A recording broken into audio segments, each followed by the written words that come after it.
रहमान। आज का हमारा जो टॉपिक है, उस दिन जो मैंने लास्ट टॉपिक छोड़ा था, मैंने क्लासेस डिफ़ाइन किए थे। उसके बाद मैंने क्लास बाउंड्रीज़ को डिफ़ाइन किया हुआ था, और उसके बाद मैंने क्लास इंटरवल को डिफ़ाइन किया हुआ था। क्लास लिमिट्स को हम रिप्रेजेंट करते हैं सी डॉट एल के साथ, क्लास बाउंड्री हम रिप्रेजेंट करते हैं सी डॉट बी के साथ, और ये जो टेली बार्स हैं ये काउंट्स हैं कि इस क्लास के अंदर कितनी वैल्यूज़ आ रही हैं, उनके आपने बार्स लगवाएं।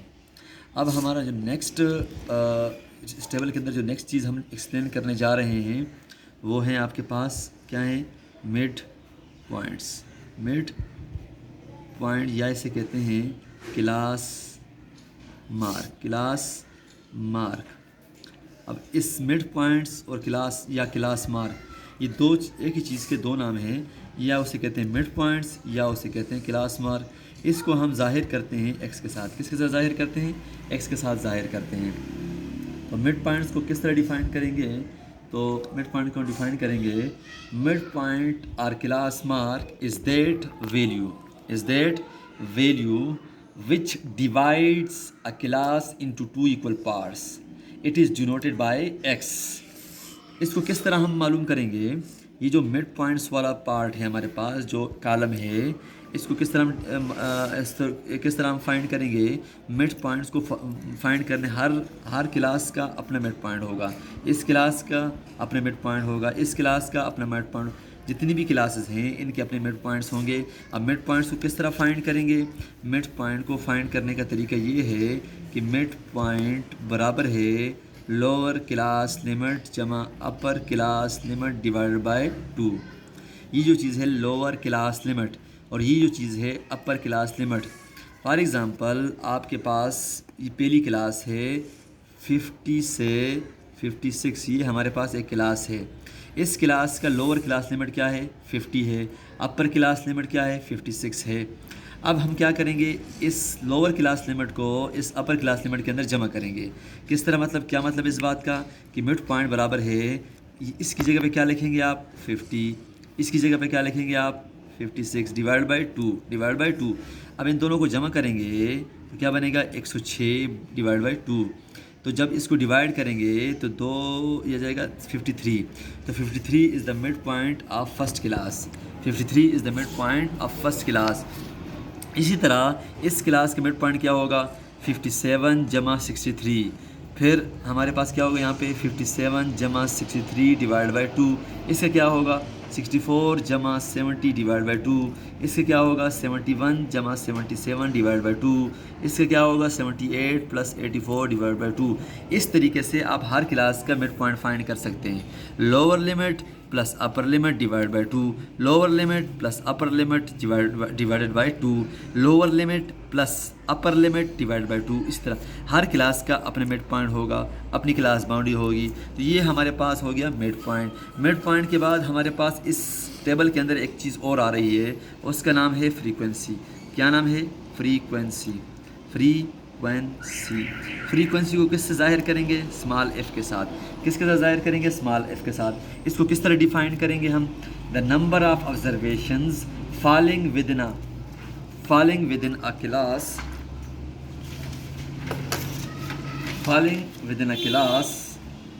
interval is called its class frequency या frequency.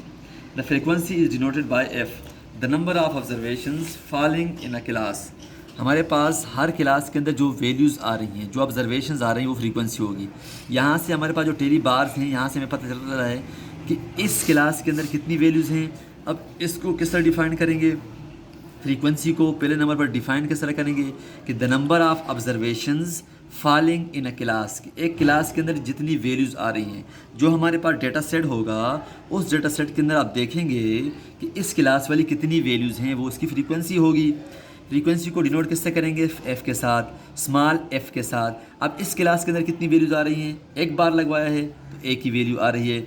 1 is the frequency of first class. फिर इस क्लास के अंदर कितनी वैल्यूज़ आ रही हैं? 3 वैल्यूज़ आ रही हैं। There are 3 observation in the second class. इसके अंदर कितनी है? 3। Again there are 3 observations in the third class. इसके अंदर कितनी है? 5। यानी कि 1 2 3 4 5 ऑब्जर्वेशंस हैं। इसके अंदर कितनी है? 6। तो 1 3 3 5 6 ये फ्रीक्वेंसी है। क्या मतलब इस बात का कि the number of observations falling in the class is called class frequency, या ऐसे कहते हैं सिंपली फ्रीक्वेंसी कहते हैं। फ्रीक्वेंसी को किससे ज़ाहिर करते हैं आप? स्मॉल एफ के साथ। किसके साथ? स्मॉल एफ के साथ। पहले नंबर पर class limits, tally bars, class boundaries, mid points, frequency. अब अगली चीज़ आ रही है आपके पास कम्युलेटिव फ्रीक्वेंसी। क्या आ रही है? Cumulative frequency. Cumulative frequency. Cumulative frequency को जाहिर किससे करते हैं? सी डॉट एफ के साथ। किसके साथ जाहिर करते हैं? सी डॉट एफ के साथ। अब इसको किस तरह डिफाइन करेंगे? Cumulative frequency of a class is the summation of all frequencies up to that class for which cumulative frequency is needed. यानी कि किस तरह डिफाइन करेंगे? Cumulative frequency of a class is the summation of all frequencies up to that class for which cumulative frequency is needed.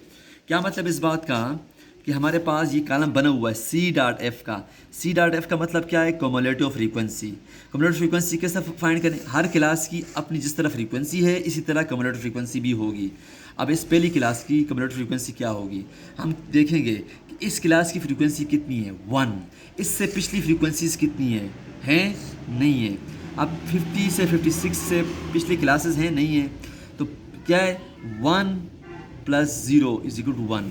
1 is the cumulative frequency of the first class. फिर हम next class में जाते हैं। इस class की frequency कितनी है? 3। और इससे पिछली कितनी है? 1। कितनी बन गई? 4। 4 is the cumulative frequency of the second class.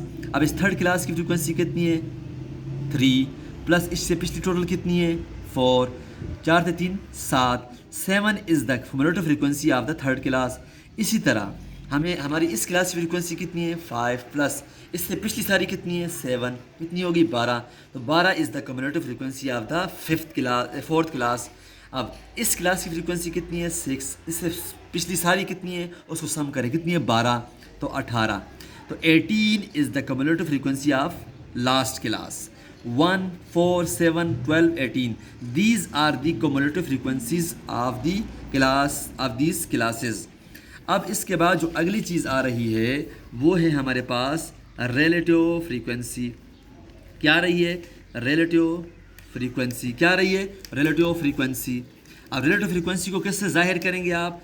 R dot F के साथ। किसके साथ? आर डॉट एफ के साथ। ये जो कॉलम हमें नज़र आ रहा है ये मैंने लिखा है R dot F. R dot F का मतलब है रिलेटिव फ्रीक्वेंसी। क्या मतलब है? Relative frequency. अब रिलेटिव फ्रीक्वेंसी क्या होती है? इसको किस तरह डिफाइन करेंगे? तो ये ज़रा देखें आप। अब रिलेटिव फ्रीक्वेंसी क्या होती है? It is defined as the class frequency divided by total of frequency. हमारे पास जितनी फ्रीक्वेंसी, इसको टोटल करें, कितनी फ्रीक्वेंसी है? टोटल का मतलब समेशन एफ बराबर है 18। इस सारी फ्रीक्वेंसी को जमा किया 18। अब हर क्लास की फ्रीक्वेंसी को टोटल फ्रीक्वेंसी पर जब डिवाइड करेंगे तो उसकी रिलेटिव फ्रीक्वेंसी बनेगी। क्या मतलब इस बात का? अब इस क्लास की फ्रीक्वेंसी कितनी है? 1। टोटल कितनी है? 18। 1/18। 1/18 is the relative frequency of this class. इसी तरह इस क्लास की फ्रीक्वेंसी कितनी है? 3। टोटल कितनी है? 18। 3/18 इज़ द रिलेटिव फ्रीक्वेंसी।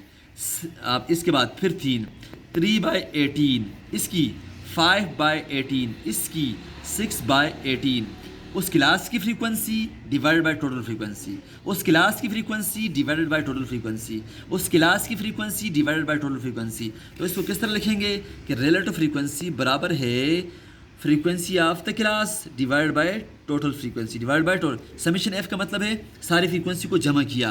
तो ये इसका फार्मूला है। तो 1/18, 3/18, 3/18, 5 these are the relative frequencies. अगली चीज़ है हमारे पास परसेंटेज फ्रीक्वेंसी। क्या मतलब है? Percentage frequency. इसको क्या लिखते हैं हम? P dot F. अब परसेंटेज फ्रीक्वेंसी क्या है? सिंपली जो हमारे पास रिलेटिव फ्रीक्वेंसी आई हुई है इसको ज़रब दें 100 के साथ। 1/18 ज़रबे 100 दिस बिकम्स परसेंटेज फ्रीक्वेंसी। 3/18 ज़रबे 100, 3/18 ज़रबे 100, 5/18 ज़रबे 100, 6/18 ज़रबे 100 these are the percentage frequencies. क्या मतलब इस बात का परसेंटेज फ्रीक्वेंसी बराबर है रिलेटिव फ्रीक्वेंसी ज़रब 100। जितनी भी रिलेटिव फ्रीक्वेंसीज आपके पास आई हैं उनको 100 के साथ ज़रब दो तो परसेंटेज फ्रीक्वेंसी बन जाएंगी।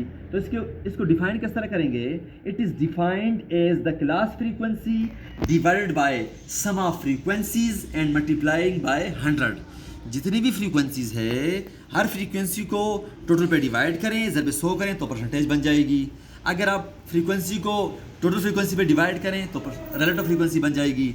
तो ये हमारे पास एक टेबल बन गया, classes, tally bars, class boundaries, mid points, frequency, cumulative frequency, relative frequency, percentage frequency. अब ये टेबल तो एक खाका सा बन गया हमारे पास। अब ये टेबल बनता किस तरह है? How we construct this table, बनाते किस तरह हैं वो अलग टॉपिक, उसके लिए कुछ स्टेप्स हैं। अगली वीडियो में वो आ रहा है कि ये टेबल बनता किस तरह है, क्लासेस किस तरह बनती हैं, टेलीबार्स किस तरह बनती है, क्लास बाउंड्रीज किस तरह बनती हैं। अब ये सारा टेबल किस तरह बनता है उसके लिए स्टेप्स हैं, 7 स्टेप्स हैं। कितने? 7 स्टेप्स।